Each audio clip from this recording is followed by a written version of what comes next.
अस्सलाम वालेकुम एमएससी, कैसे हैं आप? सब ठीक हैं, हैरियत से हैं? So let we start another algorithm from the clustering chapter, that is agglomerative hierarchical clustering. और हायरार्किकल क्लस्टरिंग में हम क्लस्टर्स को बनाना सीखेंगे, डिफ़ाइन करना सीखेंगे, बट थ्रू हायरार्की में ऐसे नहीं होता कि हमें पहले पता हो कि कितने इन क्लस्टर्स हमारे पास हैं इनपुट के लिए और हम उसमें से डिफ़ाइन करें कि हमें बाकी क्लस्टर्स कितने साइजेस होंगे क्लस्टर्स के, कितने सैम्पल उस क्लस्टर में जाएंगे, कितने सैम्पल उसमें। यहाँ पे हम इस तरह नहीं करते कि एक नंबर ऑफ़ क्लस्टर्स को एज ए इनपुट ले रहे हैं। यहाँ पे हम हर एक सिमिलैरिटी की बेस पे, हर सैम्पल की सिमिलैरिटी की बेस पे हम हायरार्की बनाते जाएंगे अनटिल जब तक सारे सैम्पल्स हमारे टेस्ट नहीं हो जाते, सारे सैम्पल्स कंपेयर नहीं हो जाते। उसके बाद अपने थ्रेशोल्ड को देखते हुए उनको चेक करेंगे कि कौन से हमारे थ्रेशोल्ड के अंदर क्लस्टर्स आ रहे हैं, डाटा सैम्पल्स आ रहे हैं। उन सैम्पल्स को देखते हुए हम डिसाइड करेंगे कि which samples are the belong to the clusters और किस तरीके से कितने क्लस्टर्स बनेंगे और कौन कौन से सैम्पल किस क्लस्टर के अंदर जाएंगे, वो चीज़ें हम डिस्कस करेंगे। That is called hierarchical clustering. फिर एक दफ़ा आपके साथ शेयर कर देती हूँ, hierarchical clustering is not like a number of clusters, how many number of clusters as an input we are used to clusterize the data, but यहाँ पे हमारे पास क्या होगा कि हर सैम्पल की सिमिलैरिटी को मुहैया किया जाएगा।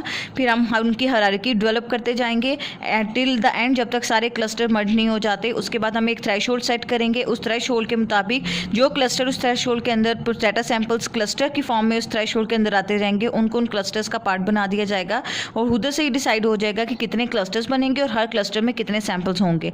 अब हमारे पास पॉइंट ये है कि हायरार्किकल क्लस्टरिंग, क्योंकि मैंने आपको बताया कि not based on the input कितने हैं और क्या आउटपुट आने वाला है, या हम कोई ऑप्टिमाइजेशन नहीं करने वाले। बस हमारे पास पॉसिबल सोल्यूशन ये है कि इन सैम्पल्स का सोल्यूशन ऑप्टिमल सोल्यूशन निकल आए कि what are the clusters and how many cluster are suitable and how many samples should be in a one cluster.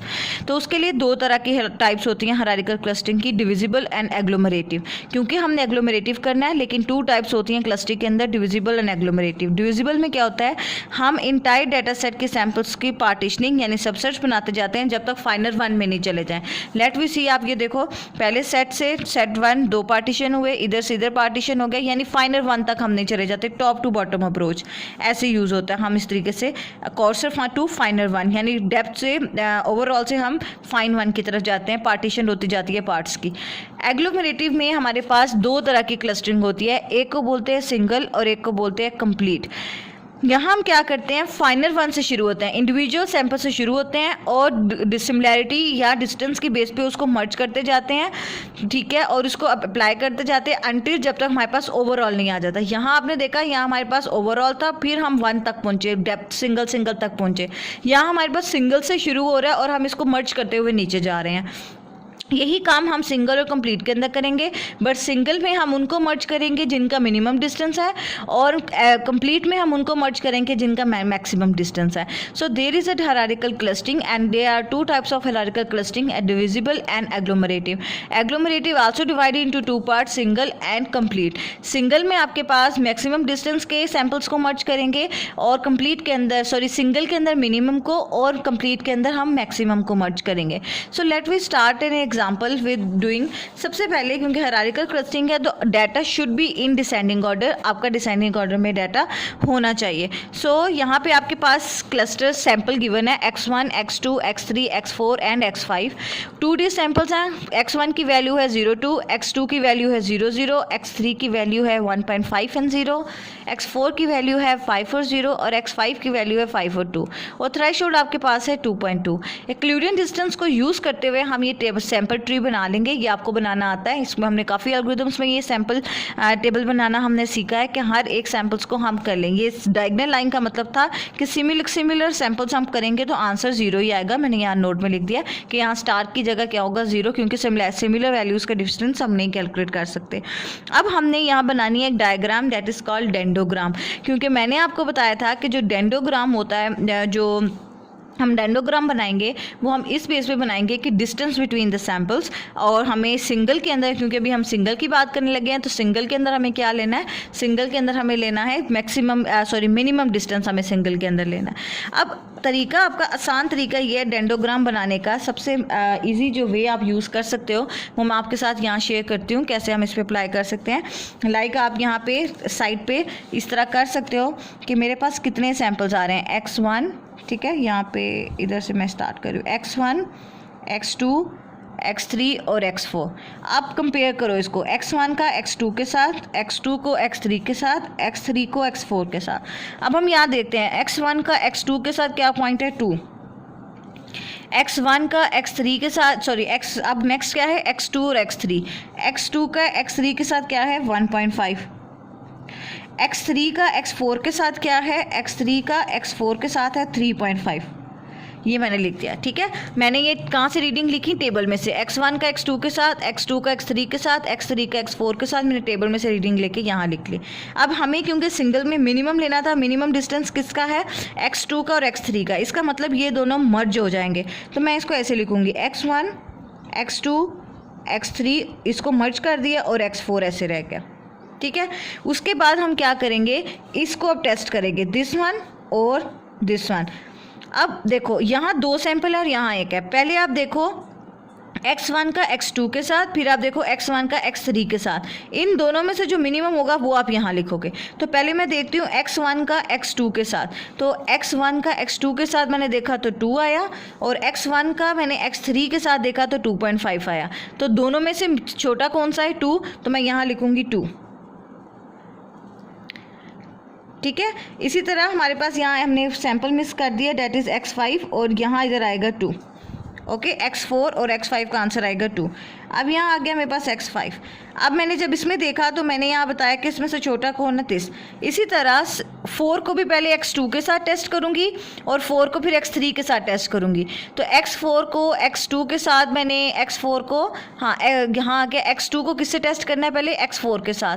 तो x2 को जब मैंने टेस्ट किया तो x4 के साथ क्या था 5, और x3 को जब मैंने x4 के साथ टेस्ट किया तो आ रहा था 3.5, ठीक है। फिर आप देख लो मैं क्या कर रही हूँ, x2 को टेस्ट करना है x4 के साथ, x3 को टेस्ट करना है x4 के साथ। तो x2 को मैंने टेस्ट किया x4 के साथ तो वो आया 5, और x3 को मैंने टेस्ट किया x4 के साथ तो वो मेरे पास आया 3.5। दोनों में से छोटा कौन सा है 3.5, तो मैं यहाँ लिखूँगी 3.5। फिर x4 और x5 को कंपेयर किया, x4 और x5 को, तो आंसर आ गया 2। तो अगर मैं ऑर्डर फॉर्म में देखूं तो ऑर्डर में पहले कौन आ रहा है, दिस वन, दोनों की रीडिंग सेम आ रही है तो ये पहले आ रहा है। तो इसका मतलब मैं इस सैंपल को मर्ज कर दूंगी, छोटा ये x1, x2 और x3 को मर्ज कर दूंगी, ठीक है। अब फिर हो गया x4 अभी भी अलग है और x5 अभी भी अलग है। अब मैं इनको टेस्ट करूंगी, इसको और इसको। अब x1 को चेक करो x4 के साथ। अब हमने चेक किया x1 को x4 के साथ रीडिंग क्या आई 5.39, फिर x2 को चेक किया x4 के साथ रीडिंग क्या आई 5, फिर x3 को चेक किया x4 के साथ रीडिंग क्या आई 3.5। ये मैंने तीनों को क्यों चेक किया 4 के साथ, क्योंकि अब ये तीनों मर्ज हो चुके थे और ये यहाँ पे आ गया, तो ये हो गया हमारे पास। अब हमने x1 को x4 के साथ, x2 को x4 के साथ, x3 को x4 के साथ कंपेयर करना है। तो x1 को x4 के साथ किया 5.39, x2 को x3 के साथ किया तो 5, x3 को x4 के साथ किया तो 3.5। इन तीनों में से छोटा कौन है 3.5, तो मैं यहाँ लिखूँगी 3.5, और x4 को x5 के साथ किया तो 2। अब आप ये देखो इन दोनों में से छोटा कौन है 2 वाला, 4 और 5। इसका मतलब पहले वाला पोर्शन ऐसे रहेगा x2 x3, और उसके बाद मैं x4 और x5 को मर्ज कर दूंगी, ठीक है। अब इन ओवरऑल इनको मर्ज करेंगे। अब आप ये देखो पहले x1 को मैंने टेस्ट किया। अब आप हमने इनको कैसे टेस्ट करना है, पहले इन तीनों को x4 के साथ, फिर इन तीनों को x5 के साथ, इन सब में से जो सबसे छोटा होगा वो लिखेंगे। तो x1 को x4 के साथ 5.39, x2 को x4 के साथ 5, और x3 को x4 के साथ मैंने किया तो आ गया आपका 3.5। तो 4 के साथ देखें तो सबसे छोटा कौन सा है 3.5। ये आपने यहाँ पॉइंट याद रखना है। अब यही सैंपल हम x5 के साथ टेस्ट करते हैं। x1 में से 5, x2 में से 5.29 और x3 को 5 के साथ टेस्ट किया तो 4 में। इन दोनों में से तीनों में से छोटा कौन सा है 4.03। अब इन दोनों में से छोटा कौन है 3.5, तो मैं यहाँ क्या लिख दूंगी 3.5। तो ये हमारे सारे लास्ट पे ये भी मर्ज हो गया, ये सबसे छोटा है। अब हम इसको फॉलो करते हुए अपना डेंडोग्राम बनाएंगे। सबसे लेवल 1 की बात करते हैं। लेवल 1 में कौन मर्ज हुआ है x2 x3 और x3 किस पॉइंट पे मर्ज हुए 1.5 पे। तो मैं यहाँ बनाऊँगी x1 x2 और x3, और ये आप यहाँ पे रखोगे अपना स्केल, और किस पॉइंट पे मर्ज हुए 1.5 पे, ठीक है। तो मैं इन दोनों को ऐसे मर्ज कर दूँगी। ओके, सो यहाँ सबसे मिनिमम वैल्यू 1.5 थी। फिर मैं लेवल 2 पे आती हूँ। लेवल 2 पे मैंने देखा कि कौन मर्ज हो रहा है, कौन सा सबसे छोटा है, x1 x2 x3 मर्ज हो रहा है। इसका मतलब कौन से पॉइंट पे, पॉइंट नंबर 2 पे। तो मैं यहाँ पॉइंट नंबर 2 बनाऊंगी, लेकिन x1 x2 और x3 के साथ मर्ज हो रहा था, तो मैं इसको 2 से आके यहाँ पे इनके साथ इसके साथ मर्ज कर दूँगी। ठीक है, पहले x2 x3 मर्ज हुआ, फिर नीचे आके जब मैंने इनको टेस्ट किया तो कौन मर्ज हो गया, x1 x2 x3, यानी x1 इन दोनों के साथ मर्ज हो गया। तो मैंने x1 को इन दोनों के साथ पॉइंट 2 पे मर्ज कर दिया। फिर जब मैं नीचे आई तो मैंने यहाँ देखा लेवल 3 पे आई, तो लेवल 3 पे कौन मर्ज हो रहा था, 4 और 5। 4 और 5 मर्ज हो रहे थे। तो 4 और 5 जब मर्ज हुए दोनों सेपरेट तरीके से, तो मैंने 4 और 5 को किस पॉइंट पे मर्ज किया, उसको भी 2 पे।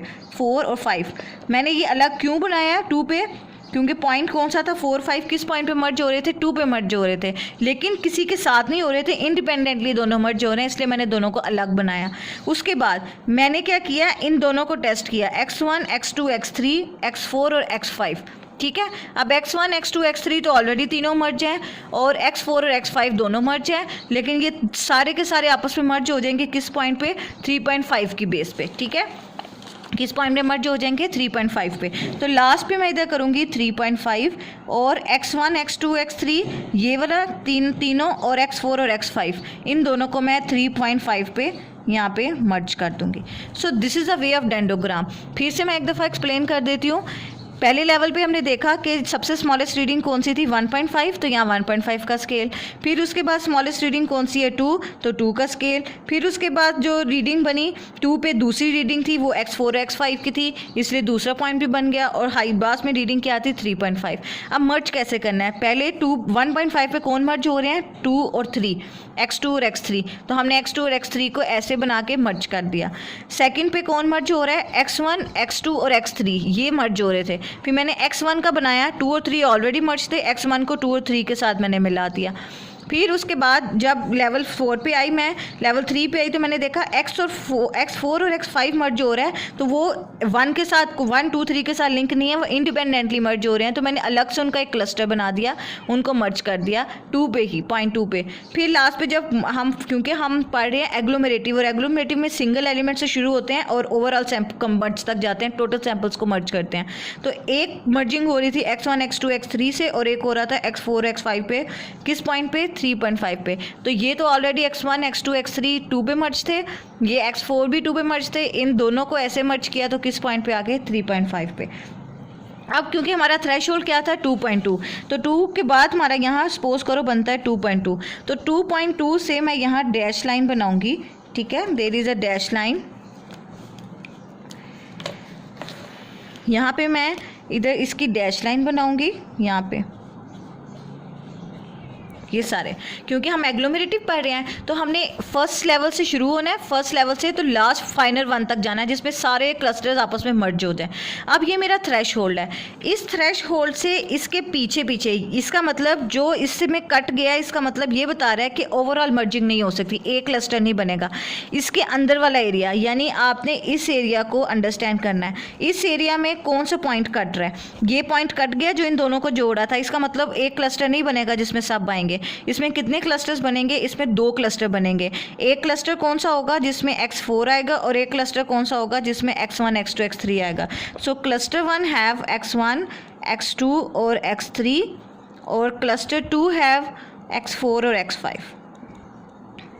क्योंकि ये बॉर्डर लाइन थी, बॉर्डर लाइन से जो बाहर क्लस्टर जा रहा है वो कौन सा क्लस्टर आ रहा था, जो ओवरऑल क्लस्टर था, लास्ट वाला जो सारे पॉइंट्स को इकट्ठा जोड़ रहा था, लेकिन वो कट गया। अब वो सारे पॉइंट वाला क्लस्टर नहीं बनेगा, अब सिर्फ 2 क्लस्टर बन रहे हैं, एक जो ये आ रहा है। अब आपने ये नहीं देखना कि x2 अभी एक और भी आ गया है, ओवरऑल क्या है इसका, ये है जो इसको जोड़ रहा है, ये इसके साथ मर्ज है, तो ओवरऑल आपका ये बनता है, x4 और x5 आपका ये बनता है, क्योंकि ये इनिशियल था, फिर x1 इसके साथ अटैच्ड हो गया, तो ये ओवरऑल क्लस्टर बनता है। तो there is a 2 cluster on the basis of minimum distance, and that is a single link hierarchical clustering technique. फिर आप देख लो कि आपने क्या करना है, सिंगल, क्योंकि ये डिविजिबल नहीं है कि हम नीचे से शुरू करते हैं और सिंगल तक पहुँच। एग्लोमेरेटिव है तो एग्लोमेरेटिव में हम सिंगल से शुरू होते हैं और कॉजर 1 तक जाते हैं। और ये सारी चीज़ें आपने मिनिमम डिस्टेंस फाइंड करने के साथ साथ यहाँ आपने क्या करना है कि x1 को x2 के साथ, x2 को x3 के साथ इस तरह टेस्ट करते जाना है। जो सी मिनिमम वैल्यू होगी उसे मर्ज करते जाना है। जो मिनिमम वैल्यू जिस स्पेस पे मर्ज हो रही है उसका क्लस्टर यहाँ बनाते जाना है उस पॉइंट पे। ठीक है, अब ये काम आप साथ साथ भी बना सकते हो, ये पूरा ट्री बनाने के बाद भी आप इसको कर सकते हो जिससे आपका काम आसान आपको लगता है। अब मैं नेक्स्ट में आपको साथ साथ बनाना भी सिखाऊंगी। फिर जोन सा आपको टेक्निक इजी लगती है कि पहले पूरा ट्री बना लें फिर डेंडोग्राम बनाएं, या पहले हम साथ साथ ट्री बनाते जाएं साथ साथ डेंडोग्राम बनाते जाएं। तो मैं आपको कंप्लीट लिंक का जो सिखाऊंगी उसके साथ हम साथ साथ बनाते जाएंगे। तो होप सो आपको ये चीज़ समझ आ गई होगी कि जिस पूरे टेस्टिंग करने में जिसका सैम्पल पॉइंट सबसे छोटा होगा उनका हम मर्ज करते जाएंगे उसी पॉइंट पे, उसी स्केल पे। उसके बाद साथ साथ जोन से मर्ज होते जाएंगे ऐसे स्केल तब तक करते रहेंगे जब तक लास्ट तक नहीं हम पहुंच जाते। और उसके बाद अपने थ्रेशोल्ड के बाद देखेंगे कि थ्रेशोल्ड के अंदर कितने क्लस्टर्स आ रहे हैं ओवरऑल, तो उसको उतने क्लस्टर्स में डिवाइड कर देंगे। तो हमारा एक क्लस्टर बन रहा था जिसमें x1, x2, x3 ज्वाइन हो रहे थे और एक क्लस्टर बना था x4 और x5, क्योंकि ओवरऑल एक क्लस्टर 3 नहीं बना सकते थे जिसमें सारे होते, क्योंकि वो हमारे थ्रेशोल्ड में नहीं आ रहा। सो अभी हम नेक्स्ट देखते हैं कि नेक्स्ट हमारे पास है एग्लोमेरेटिव, यानी आपके जो नेक्स्ट लेक्चर में हम करने वाले हैं that is complete link with single agglomerative hierarchical clustering, जहाँ पे हमने जो है मैक्सिमम डिस्टेंस की बात करनी है, smallest maximum distance. Smallest maximum distance क्या होगा ये हम नेक्स्ट लेक्चर में इसको स्टडी करते हैं और इसको पढ़ते हैं और डेंडोग्राम बना के उसके प्रैक्टिस करते हैं कि हमारा पोर्शन ठीक है कि नहीं ठीक है। ओके, सो हम इसको अब हम वर्क करते हैं इसके ऊपर, कंप्लीट लिंक के ऊपर। Assalamu alaikum everyone. So here we will discuss another lecture of agglomerative hierarchical clustering that is about complete link। और मैंने आपको बताया था कि एग्लोमेरेटिव की 2 टाइप्स हैं, सिंगल एंड कंप्लीट। सिंगल में हमने मिनिमम डिस्टेंस देखा और उसकी डेंडोग्राम बनाया। अभी जो हम करने लगे हैं कंप्लीट लिंक, उसका हम डेंडोग्राम बनाएंगे। इसके लिए भी हमने ऐसी टेबल बनाना है अपना, और वैसे ही हम उसके साथ जो है वो ट्री बनाएंगे जैसे हमने उस पर बनाया था। सो फर्स्टली पहले हम यहाँ ट्री बना लेते हैं। एंड ट्री इज़ डैट के यहाँ पे हमारे पास वही sample x1, x2, x3, x4 and x5, इसको हम मर्ज करते हैं, बिल्कुल वैसे ही टेस्ट करेंगे। तो अगर हम x1 का x2 के साथ देखें तो रीडिंग 2 है, x1 का x3 के साथ देखें तो 2.5 है, x2 का x3 के साथ देखें तो 1.5 है, x3 का x4 के साथ देखें तो 3.5 है, और x4 का x5 के साथ देखें तो रीडिंग आ रही है 2। मिनिमम कौन सा है, स्मॉलेस्ट कौन सा है, हमारे पास 1.5। इनिशियल लेवल पे हम स्मॉलेस्ट रीडिंग ही देख रहे हैं क्योंकि स्मॉलेस्ट मैक्सिमम देखना है हमने। तो अभी मैं आपको बताऊंगी कब हमने मैक्सिमम चूज़ करना है। तो इसमें से सबसे छोटा कौन सा है, 1.5। कौन से 2 सैंपल फिर मर्ज हुए, x2 और x3। तो मैं यहाँ x1, x2, x3 इनको मर्ज करूँगी, x4 और x5। ठीक है, अब पहले x2 और x3 को मर्ज कर देते हैं 1.5 पे। तो मैं 1.5 पे यहाँ ही इधर इसका स्केल बनाती हूँ। ठीक है, तो सपोज करो कि देर इज़ 1.5, ये मेरा 1.5 है, और कौन कौन से मर्ज हो रहे हैं, x2, x3 मर्ज हो रहे हैं। तो यहाँ पे मैं x2 और x3 को यहाँ पे 1.5 पे मर्ज कर देती हूँ। ठीक है, उसके बाद अब आपने यहाँ आना है, अब फिर से टेस्टिंग करते हैं, दिस वन और दिस वन। x4 और x5 आप देखो, अगर मैं यहाँ से देखते हैं, पहले हम यहाँ से कर लेते हैं। x1 का x2 के साथ अगर आप देखो तो x1 का x2 के साथ जो सैंपल है वो है 2। ठीक है, मैं यहाँ लिख रही हूँ x1 का x2 के साथ क्या है 2। फिर x1 को x3 से भी टेस्ट करना है, x1 को x3 के साथ क्या है 2.5। इन दोनों में से बड़ा कौन है, 2.5। तो मैं यहाँ क्या लिखूँगी, 2.5।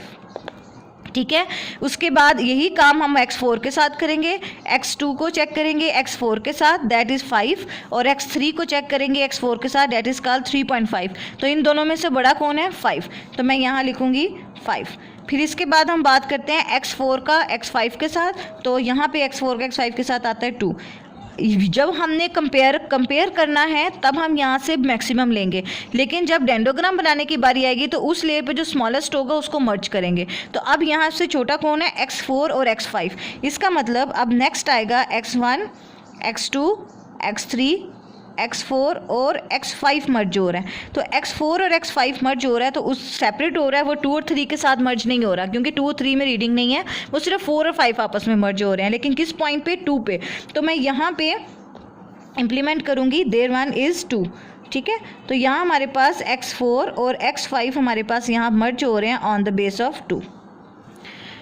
क्लियर हो गया। अब हम फिर से इसको टेस्ट करेंगे। फिर से हम यहाँ आ रहे हैं, X1 को इसके साथ, दिस को इसके साथ। अब X1 को X2 के साथ चेक करो, X1 को X3 के साथ चेक करो। X1 को X2 के साथ चेक किया तो 2, X1 को जो है X3 के साथ चेक किया तो 2.5। इन दोनों में से बड़ा कौन है? 2.5। तो फिर मैं यहाँ लिखूँगी 2.5। ठीक है, फिर उसके बाद X2 को X4 के साथ, X2 को X4 के साथ मैंने चेक किया तो 5, रैंडमली साइड पे यहाँ लिख रही हूँ। X3 जो है हमने क्या किया, X3 को चेक किया X4 के साथ तो आंसर आ रहा था 3.5। इन दोनों में से बड़ा कौन है हमारे पास? 5। इसी तरह X2 को चेक करते हैं 5 के साथ, X2 को चेक किया 5 के साथ तो वो आया 5.29।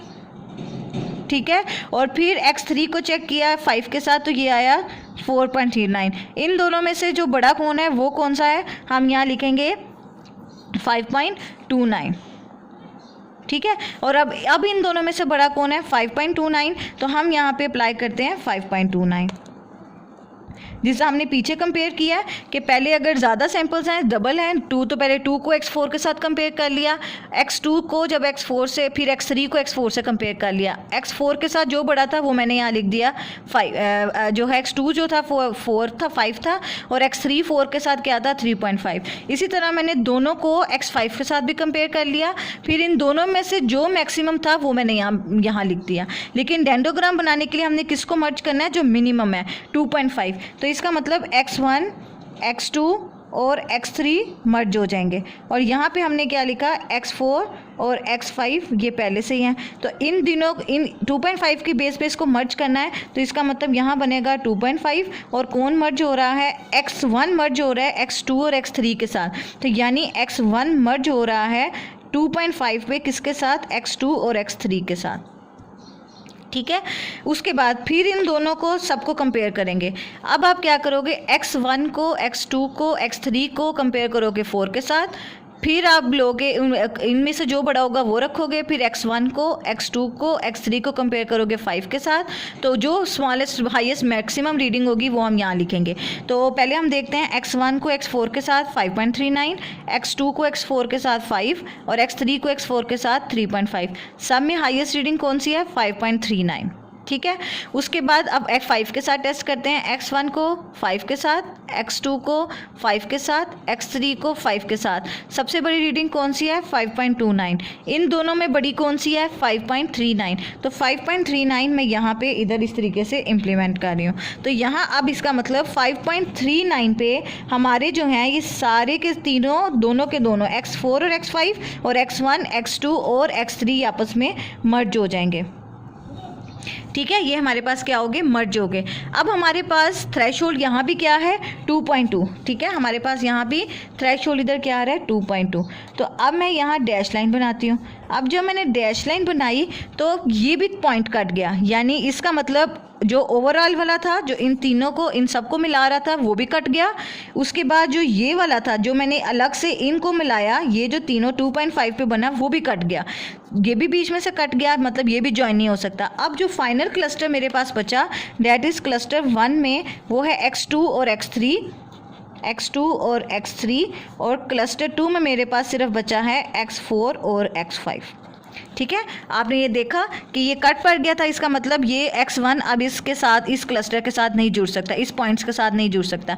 तो अब ये दो सेटिस्फाई हैं थ्रेशोल्ड के मुताबिक, और X4 और X5 सेटिस्फाई हैं। फाइनल क्लस्टर्स ये बनेंगे। तो देयर इज़ अ थ्रेशोल्ड जहाँ पे हम हर पॉइंट को कंपेयर करते हैं, लेकिन यहाँ पे जब हमने यहाँ कंपेयर करना है तो मैक्सिमम लेनी है, लेकिन जब हम यहाँ आना है तो मर्ज किस बेस पे करना है? मिनिमम की बेस पे करना है। That is called dendrogram of complete link. So there is a difference of हम यहाँ देखेंगे कंप्लीट लिंक और उसकी डिस्टेंस पे कैसे हम इसको कैलकुलेट करते हैं और कैसे हम इसको परफॉर्म करते हैं। आप सब ने इस क्वेश्चन को देखना है। मैं एक दफ़ा फिर आपको बता देती हूँ। आपने इधर से स्टार्ट करना है x1 x2 x3 से, इसको कंपेयर करते जाना है x1 को x2 के साथ, x2 को x3 के साथ।